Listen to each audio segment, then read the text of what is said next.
السلام علیکم ورحمۃ اللہ وبرکاتہ۔ پیاری بھائیوں اور بہنوں، آج ہم بات کریں گے کہ اسلام کے مطابق تجارت اور نوکری کا کیا مقام ہے اور ہمیں کس راستے کو اختیار کرنا چاہیے۔ اللہ تعالیٰ قرآن مجید میں فرماتے ہیں، ترجمہ: اللہ نے تجارت کو حلال اور سود کو حرام کیا۔ نبی کریم صلی اللہ علیہ وسلم نے فرمایا، ایماندار تاجر قیامت کے دن انبیاء، صدیقین اور شہداء کے ساتھ ہوگا۔ یعنی تجارت صرف روزگار نہیں بلکہ عبادت بھی ہے، بشرطیہ اس میں ایمانداری اور دیانتداری ہو۔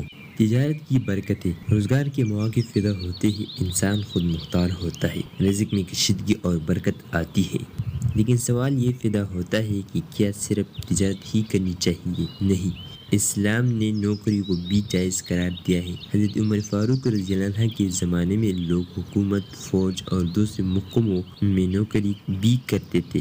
اگر نوکری میں حلال کمائی ہو، ایمانداری اور محنت ہو تو وہ بھی عبادت شمار ہوتی ہے۔ فرق یہ ہے کہ نوکری میں آمدنی محدود ہوتی ہے لیکن استحکام زیادہ ہوتا ہے۔ تجارت میں خطرہ زیادہ ہوتا ہے مگر برکت بھی زیادہ ہوتا ہے۔ آج کل کے دور کا پیغام یہ ہے کہ اگر نوکری کرتے ہیں تو ساتھ میں چھوٹے کاروبار یا تجارت کی کوشش ضرور کریں۔ دیہات میں لوگ کھیتی باڑی اور مال مویشی سے خود کفیل رہتے ہیں۔ شہروں میں نوکری ضروری ہے لیکن تجارت کے بغیر ملک کی معیشت مضبوط نہیں ہو سکتی۔ نتیجہ یہ ہے کہ حلال کمائی ہو، ایمانداری ہو، سود اور دھوکے سے بچا جائے تو چاہے نوکری کرے یا تجارت، نیت یہ ہوگا کہ اللہ تعالیٰ کو راضی کرنا ہے۔ لیکن یاد رکھیں، تجارت میں زیادہ برکت ہے۔ پیارے دوستو، آپ کے خیال میں آج کے دور میں زیادہ برکت کہاں ہے، نوکری میں یا تجارت میں؟ کمنٹس میں اپنا رائے ضرور دیں۔